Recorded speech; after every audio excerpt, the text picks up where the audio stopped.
Welcome back to Talk of the Town on 99.7, 1450 WHTC and WHTC.com. And we welcome you back to WHTC's Talk of the Town for this Thursday, May 6th. I'm Gary Stevens. First Thursday of the month, and normally that means we talk about what's going on in Holland City Hall with the sitting city manager, from Soren Wolf for so many years with Juke, through a little bit with Greg Robinson and with Ryan Cotton. And for the last couple, I think now 3 years, if I'm not correct, it is when with Keith Van Beek, the Holland City Manager. He joins us via the Zoom connection from his office at Holland City Hall. Keith, good morning and welcome back to WHTC. It's great to be here, Gary. Yeah, I've completed 3 years. Hopefully I don't look any worse for the wear. No. You don't look worse for the wear. Maybe not. No. I'm going to be nice. Yeah. I'm going to be nice. Yeah, I'll cut some slack after all. But if you got a question for Keith, he'll be happy to answer it at 616-395-1450, 616-395-1450. First of all, when you get dignitaries coming around, especially state dignitaries, it's nice to show off City Hall. And Jocelyn Benson had a chance to look at it a couple of days ago. Yeah, it was good to see you out here on Election Day, Gary. We had, a short little visit. The secretary came and watched our absentee counting board in process. And that was kind of cool to recognize those workers that here at City Hall process all those absentee ballots that come in from our voters. And then you asked her some good hardball questions out here outside of City Hall too. So yeah, that was neat. And Election Day during tulip time, it makes it a little more interesting, but I think we got everything completed well. The reason why I bring that up, and one more election note, and clarify this for me. There was little boxes for vote, but it was not a polling place. People could drop off their ballots, but it wasn't a polling place at City Hall. And to me, it's like, when did that happen? When did City Hall quit being a polling place? I don't remember the last time that City Hall was a polling place. For example, for the last 3 years that I've been here, City Hall has never been a polling place. So it's kind of the brain center of the elections, right? So Kathy Grimm and Brenda, are running the elections from here.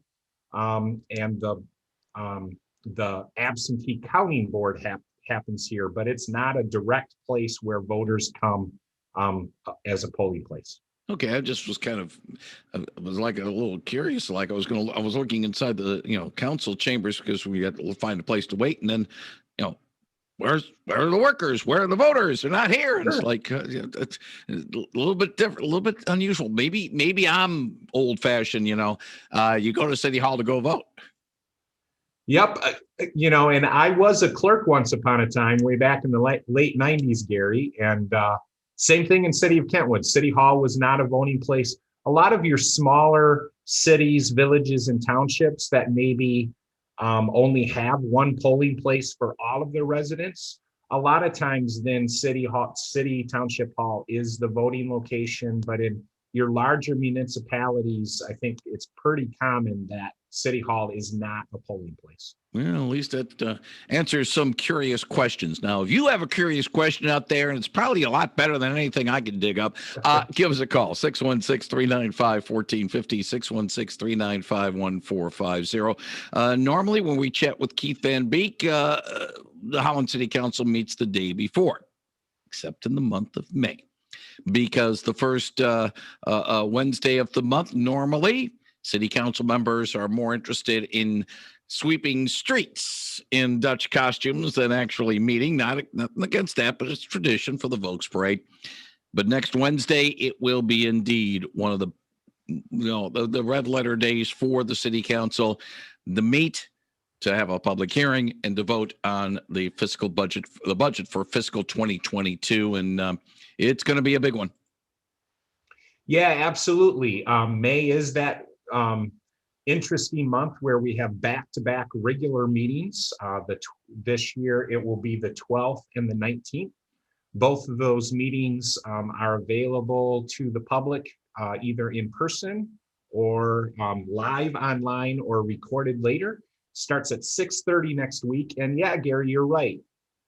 Quite a budget year, right? Where we're coming out of a year of COVID, and yet there's still a lot of uncertainty out there as to what the future holds for us. What we know in government, and this is true for local government in particular, is that when we have these large events like the Great Recession, in last decade, or COVID now, what we know is that the negative revenue impacts of that sometimes take a couple years before we fully recognize them here in the government sector.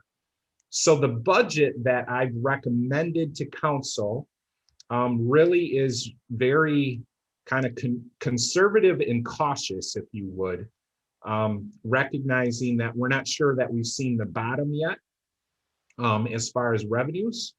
And also there continue to be some kind of increased expenditures for kind of the change in operations that we've had to have.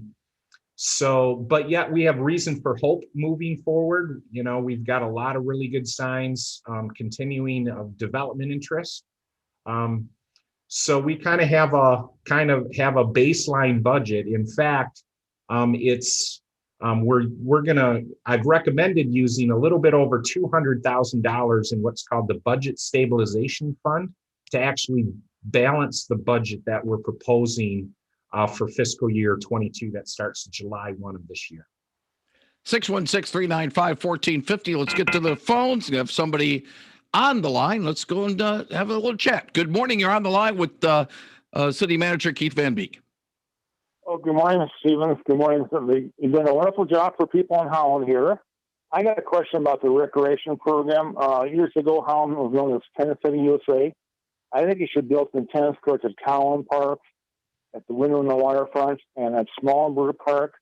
A lot of elder people like the enjoyment of playing tennis and so forth, and I think that'd be a good idea if you want to talk to your people in the recreation about that, Parks and Recreation about tennis courts for Holland Park, Smallenberg, and Window in the Waterfront Park. So thank you. Have a good day. Thank you very much for the call. Get some more tennis courts is what the caller wants to have done. All right. Thank you. Yeah, we monitor that pretty closely. There's some great partnerships with some of the high schools and us and even Hope College.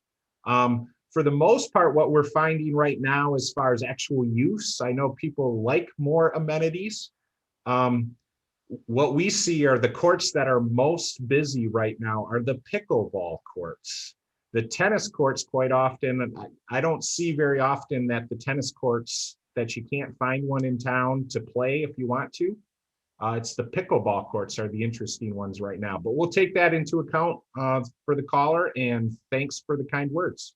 The thing is, and this is, you got to follow trends. Recreation trends, be it, maybe we'll go through a few years, people want to play tennis, a few years, then people want to play pickleball. Basketball courts always seem to be in vogue. I know back, now a generation or so ago, skateboard parks. And that was one thing. You got to have more skateboard parks and stuff like that. It's almost as if, okay, what's the trend and what do we need to do so get people more active and have those amenities available to them? Yeah, it's interesting, Gary. What we try to do is trends are good, but we don't really want to chase the trends too quickly, because when we invest in something, we're using public money, right? And you don't want to invest too much public money that's kind of in vogue for a year or two, and then it sits there forever and people don't use them anymore. So Andy Kenyon and our Parks and Rec Commission, I think, do a really good job of trying to find the balance that we're investing public money in amenities that people are really going to enjoy and make use of. But we're always open for input and trying to figure out how to do that best. 616-395-1450. Good morning. You're on the line with City Manager Keith Van Beek. Yeah, wondering about the recycling containers that we all now have, which I like, and I think it's a good change.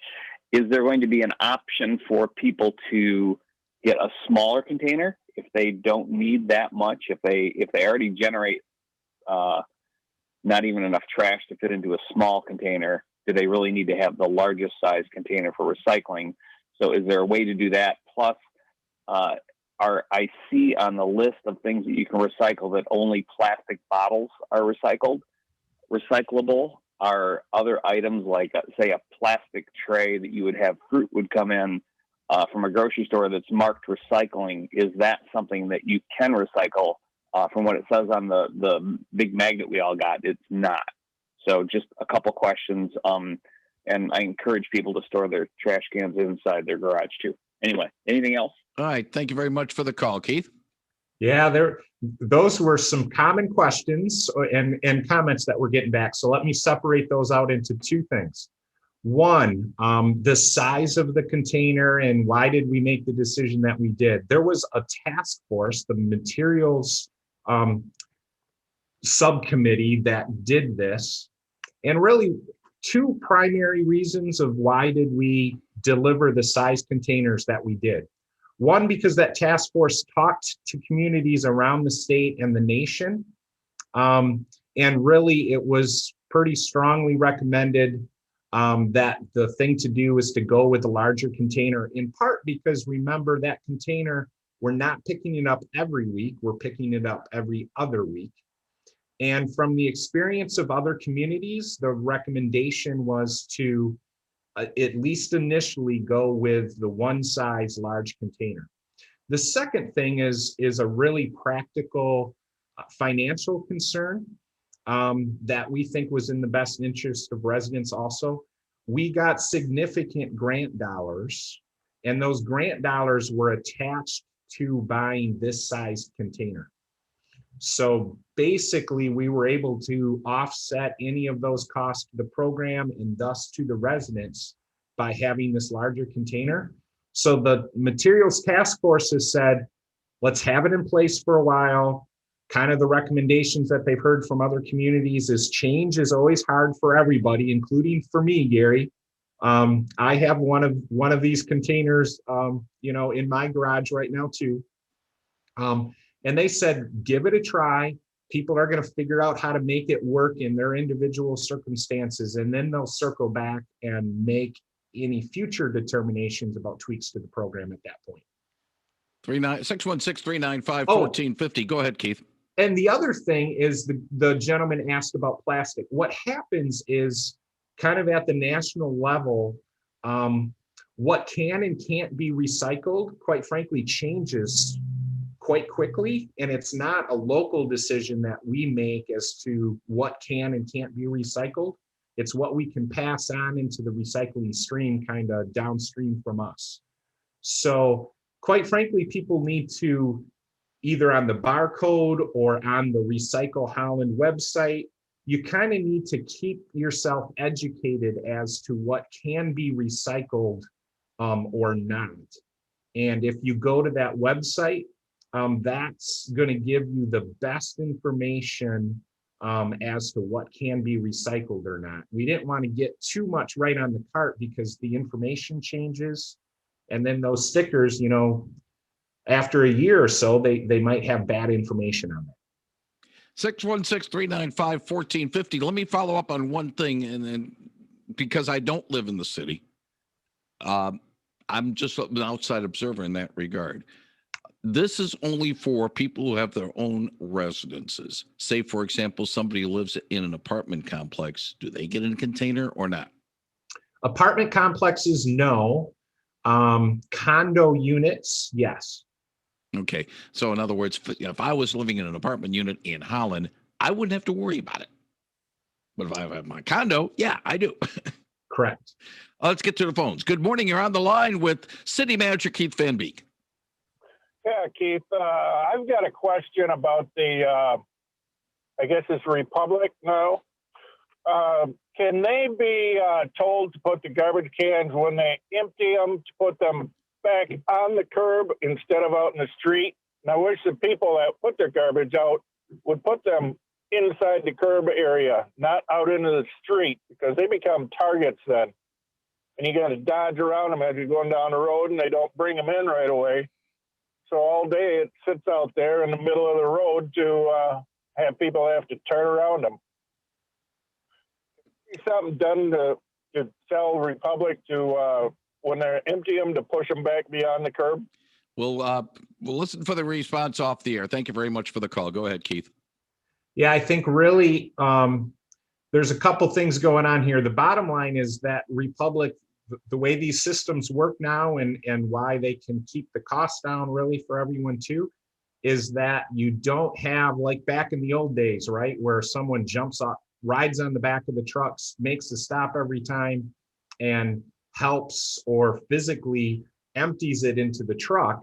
You have these trucks now where they'll pull up to where the container was left, right? And they'll pick it up right in that spot and they're going to put it right back in the same spot. So really, it's more of a thing, not so much of Republic putting it back in a different spot because they'd have to remaneuver their truck to put it back in a different spot. They're going to put it where they picked it up from. And then we need people, right, to put it in a spot where the truck can get to too. So if you put it too far back from the road surface, then the truck can't pick it up. So I get it from the caller. It's kind of a balance. I think most people do a pretty good job of getting it to the roadside without being out impeding travel in the road. And that's what we're looking for. And to be honest with you, it ties in with the other thing I want to touch with you on, Keith, before we get to our break. Sometimes people put it out in the streets because they want to have the truck being able to get to it because they're going to deal with parked cars along the side of the road. Now, beginning on Wednesday, that's going to be a problem because people can park overnight on roadways.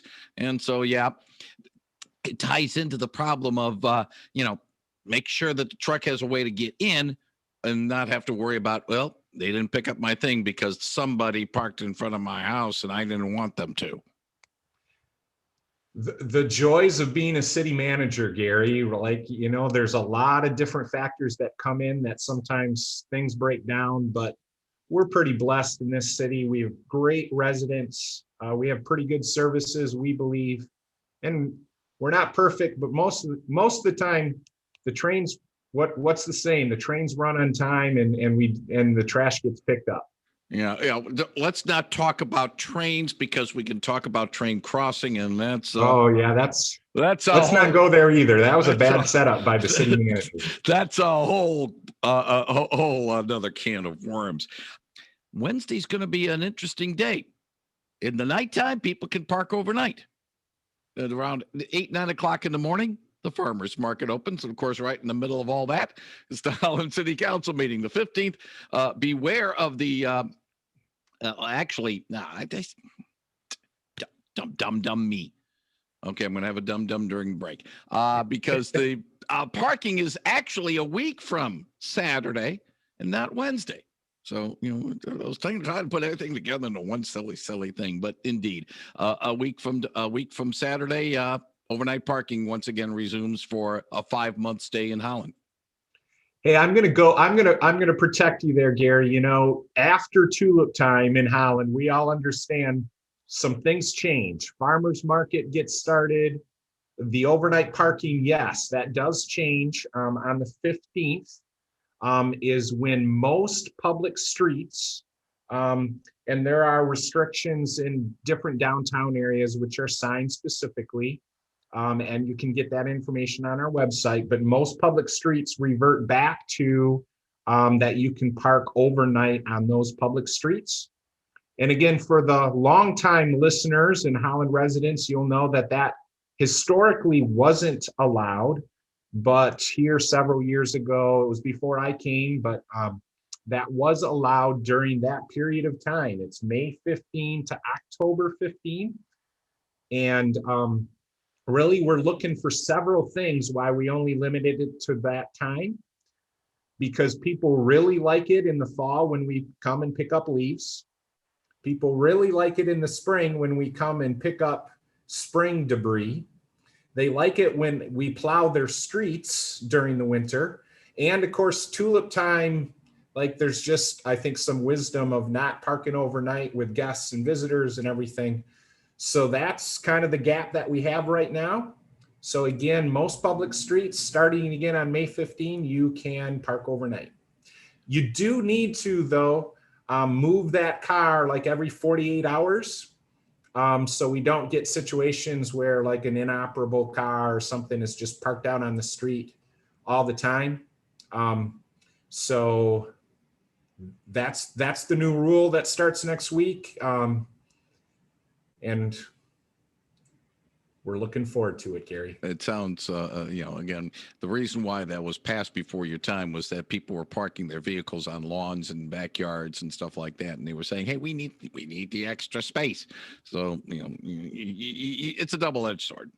It's still controversial, Gary. There's still some on council and some in the community that think that was a bad decision and they liked it the way that it used to be and no one could park overnight, and some think we should do more. And that's the great thing that we have in the process, right? Like not everybody usually agrees with everything that we do, but I think we get it right more often than not.